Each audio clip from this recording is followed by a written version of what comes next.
My name is Sharon Sims. I started teaching in 1980. So I've been teaching now for about maybe 30 years or so. My principal, when I graduated from high school, told me that you will make a great teacher. And he got me a job in Kingston. I'm from the rural part of Jamaica in Manchester. I taught at that business school for about 3 years. Being young, I was about 15 years of age. Being young, I was taken disadvantage of. I was underpaid, but I did my job to the best of my ability. And when I realized that I wasn't getting an increase and I was doing so much work, I decided that I would move on. I went into different areas during that time, into accounting because I loved accounting and bookkeeping, shorthand, and all of that. And after a while, I realized it wasn't my thing. So I went back into teaching in 1995, and I was the administrator, or what you would call the principal of a basic school in Spanish Town. When I went there, the school was at a capacity of 40 students and two teachers. I said, no, this is not acceptable. And I was traveling from Maypen to Spanish Town. So when I got there in the morning with my two young children, children would come to the school that didn't know how to read, even parents, that I would help them.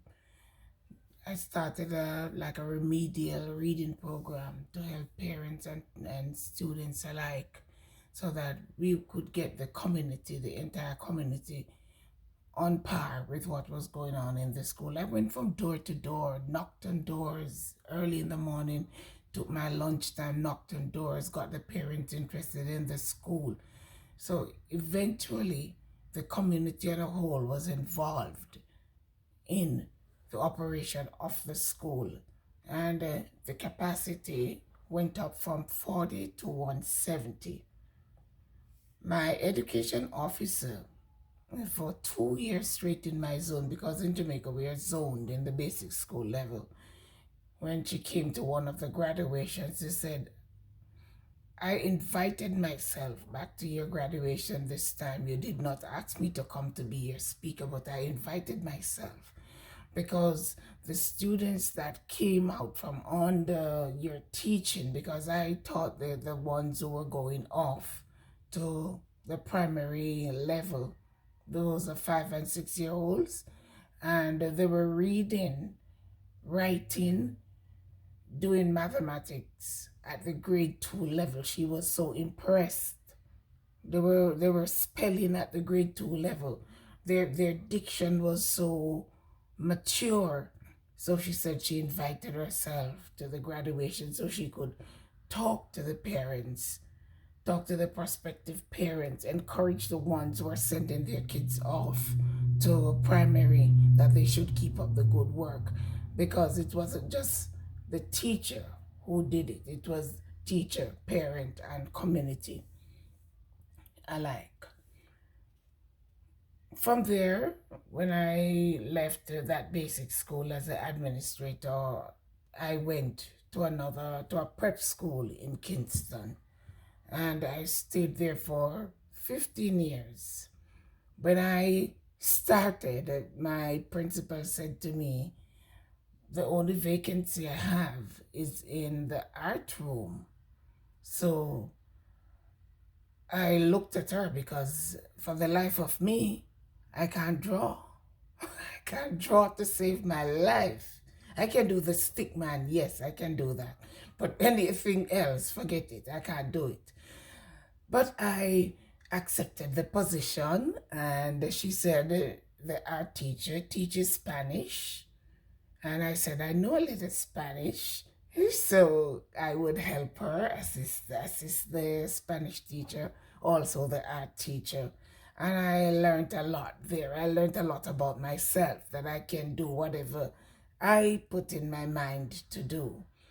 And I grew And from there on, I was placed in preschool as a preschool teacher for just a 3 month spell to help someone out who had a gallstone problem. And that 3 months turned into 6 months, and 6 months turned into a year, and a year turned into 2 years, and 2 years turned into three, because the parents kept asking for me to be there to teach their friend's child, or they said that they have another child coming in, and they kept requesting for the principal to have me there. And I was taken aback and humbled that I was touching the lives of persons who were very influential, touching their children's lives. I remember I had this little girl, she didn't know her name. When I told her, she kept calling my name when we do like introduction in class, and I said, no, my name is Miss Newton, and I'm just gonna use another child's name, and your name is Sarah. And she kept running around the school for the entire day. My name is Miss Newton, your name is Sarah. And it was so heart-rending because her cognitive level was not developed. And I saw where that child changed and blossomed. And the parents kept thanking me, but it was only through God, because I kept praying for that child. Night and day I prayed. And then I had another child in my class. I thought the child was from somewhere in the United States because he had such a clear, distinct accent, like he was a foreigner. But then I realized that when I asked his mother, where was he living before? She said, right at home with me. So I said, he speaks as if he's from New York or Florida or somewhere. She said, no. Then I realized the child watched the television so much that he became what we call in Jamaican language a couch potato. So he was talking like the cartoon, the persons on the cartoon movies. So I got him out of that.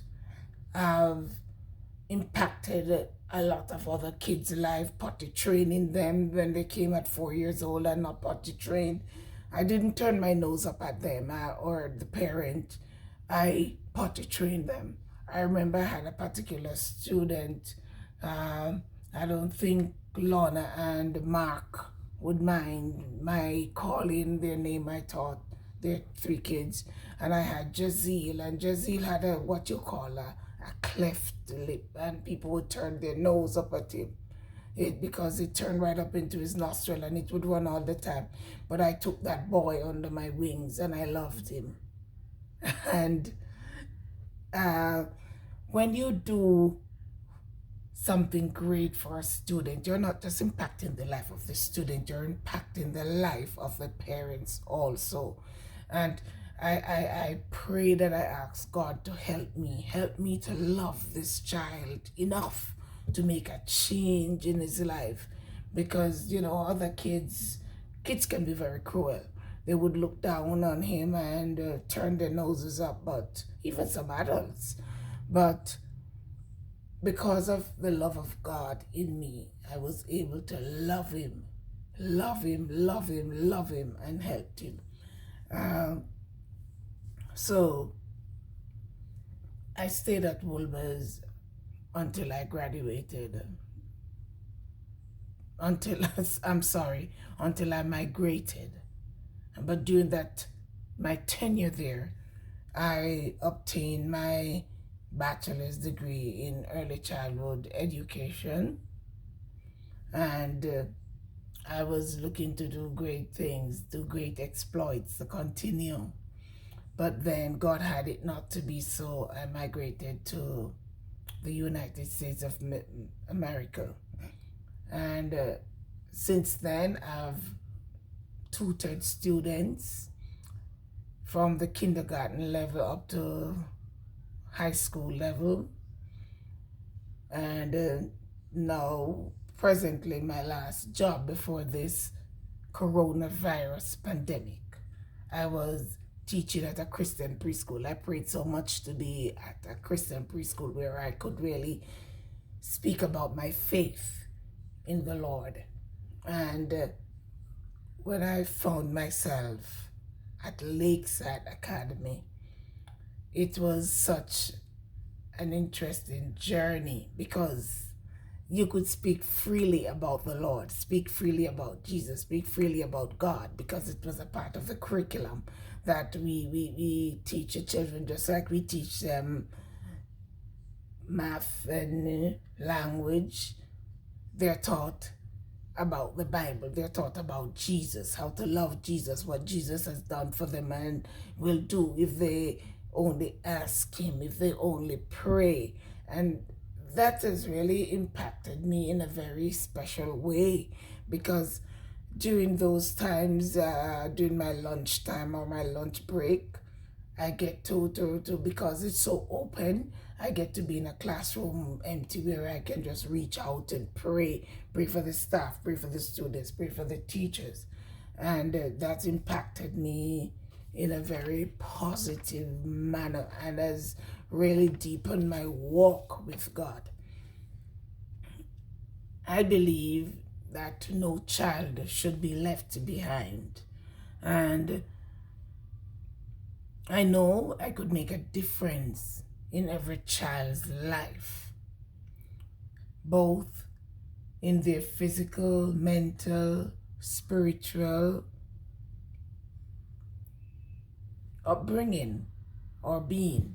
I can help them emotionally, help them to develop. So I know that my life can impact them if I continue to engage them. And this can only be achieved when you're able to engage with the children from the very early stage of development, from the preschool level going into kindergarten, into elementary, into high school, and even at the collegiate level. They will remember what was imparted, instructions that they got at that low level. My expectations,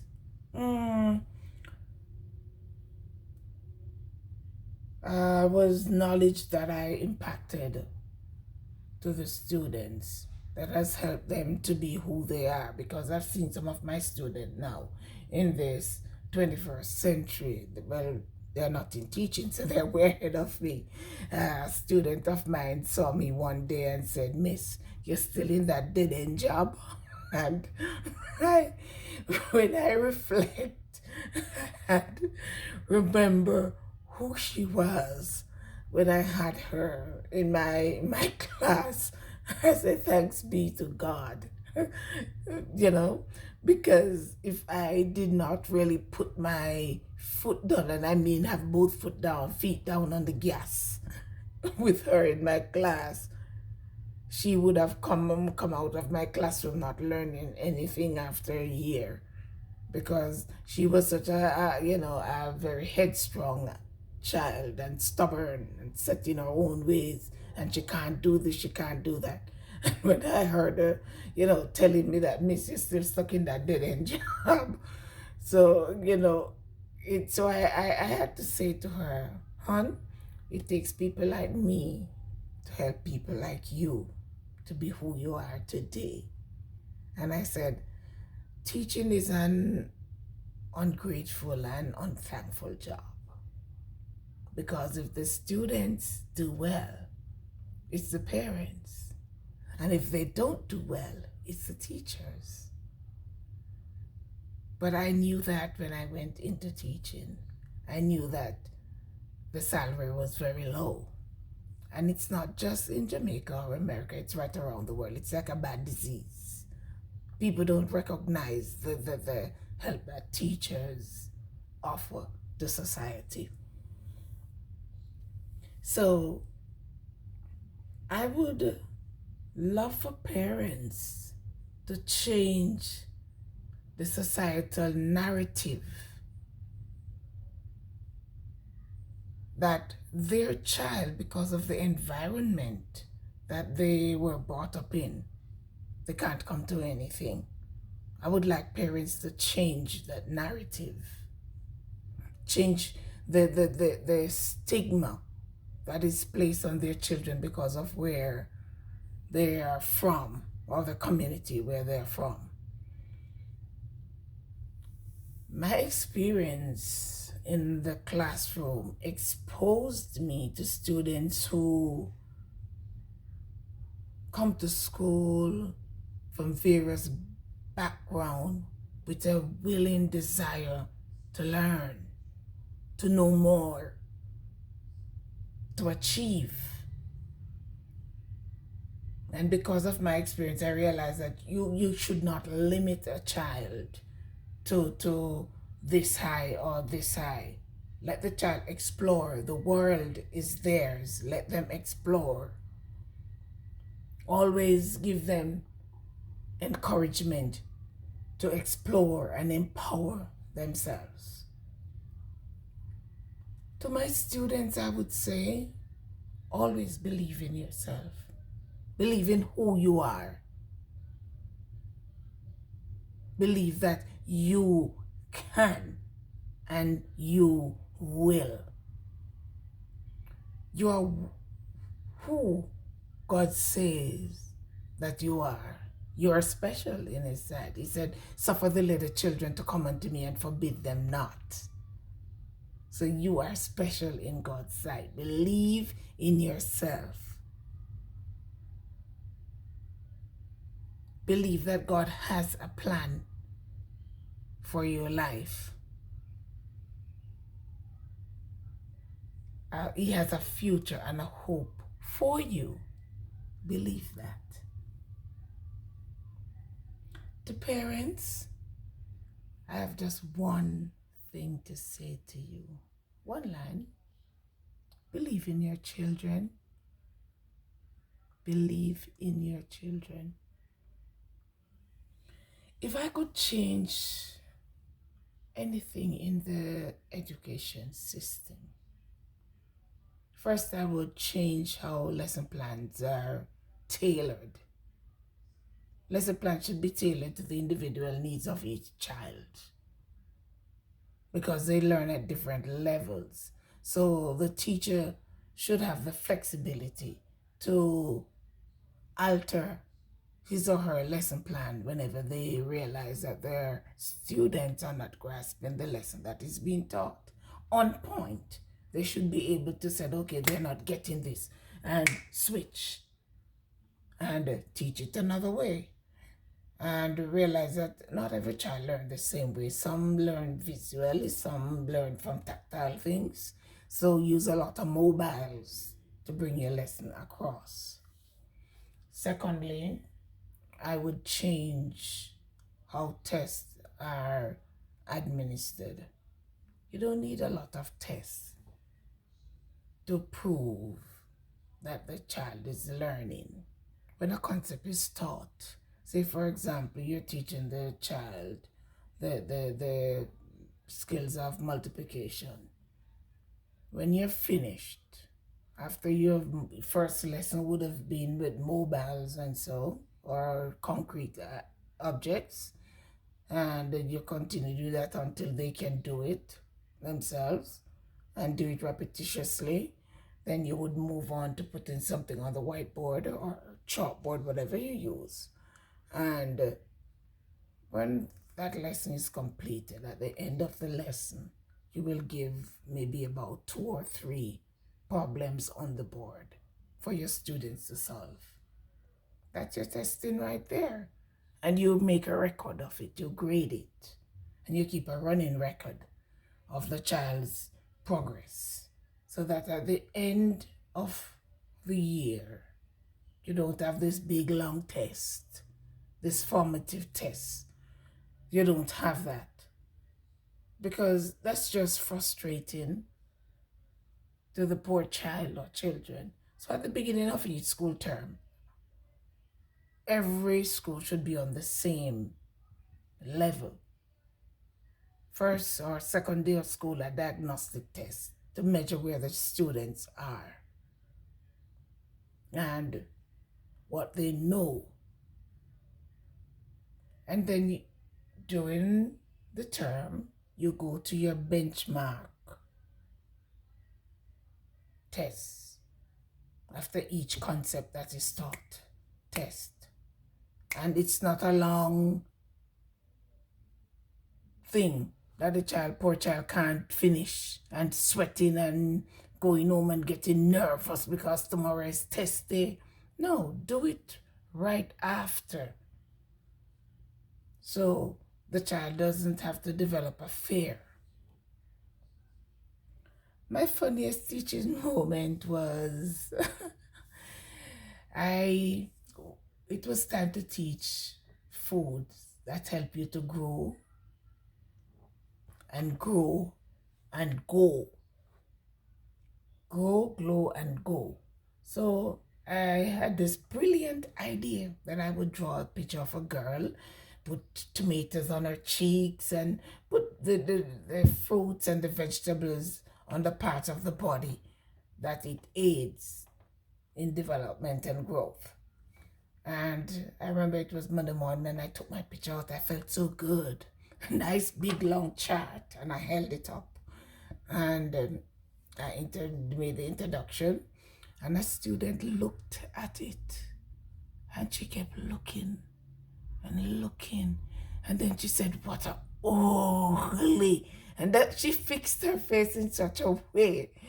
I thought I had done my best job in drawing. Remember, I said previously that I know nothing about drawing. I can't draw to save my life. And I said, this was my best work. And she looked at it and she degraded it. She was just 4 years old, but children speak their minds. They don't lie if they don't teach them to lie. And it taught me an important lesson. I had to put the chart up and laughed. And every teacher borrowed my chart to teach in their classroom, even at the elementary level. I even took it to college with me, and people used it and copied it. But she found that thing so ugly because I used the cover of a Dutch pot to draw the head of the child to get it nice and round. So that was my funniest teaching moment. That still makes me laugh. My best teacher moment, or impactful teacher moment, was the last year of common entrance at the prep school where I was teaching. They took all the students who they thought wouldn't have made it or couldn't keep up then with the other 3 grade 5 and 6 classes. So it was a mixture, but they were all old because you could take common entrance at age 13, and that was the cutoff. It was the last year of common entrance, and I had this student in my class. I had 16 students in my class to sit the common entrance, and they said because I'm patient, then I can bring them up to speed. They said some of them might pass, some of them won't. And I realized they said the boy could not read. The test questions would be right there with the answers, and he wouldn't be able to copy it because he don't know what is what. Because if they weren't numbered. And my heart hurt. And I said, I have to help this little boy. And I prayed and prayed and prayed, and I tried and tried and tried. And every day, every break time, every lunch time, he's have a little lunch and he's back because he was eager, because he knew he had to pass the exam. And children would tease him because they know he couldn't read at grade 5. And thank God, he was able to read. By the time the exam came around, and he passed his exam, his common entrance exam for Woolman's Boys School. Thanks be to God. His parents were so happy. They were overjoyed. And, they make promises that they never fulfill. But life goes on. Life goes on. I was promised a beautiful gold necklace hanging down with my name on it. Because they had a jewelry store. They made jewelry, but life life went on. I was blessed in other ways. Life went on. Uh, being a teacher, I believe in putting God first at all times. Every class that I've taught, no matter what grade level, I taught my children how to pray, not to read a prayer from a piece of paper. I said, God likes when you can just talk to him. I said, God is right there like your friend. You can talk to him because he's your friend. He's your brother. He's your sister. Just talk to him. Say what you would say to me to him, and he will understand. Ask him to help you, especially when you have a test to do. Once you study and you ask him to help you, you're going to succeed. And that principle was applied, and the teachers were usually appalled. My colleagues said, how you get such and such to be hitting 90s? Thank God it wasn't me who was marking the papers. Another teacher from another grade would mark your test papers, and you would do the same. So, and you're not the teacher in there invigilating them, so nobody can say I tell them anything or help them in any way. But I put my kids before God and we pray. We don't go out at lunchtime and get into fights and all sorts of funny things.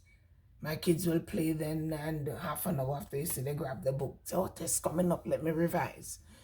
And they know how to pray. They have never, none of my classes started an exam or test, as we say, before praying. And even sometimes when late catch me after revision and I running out, they say, Miss, we never pray.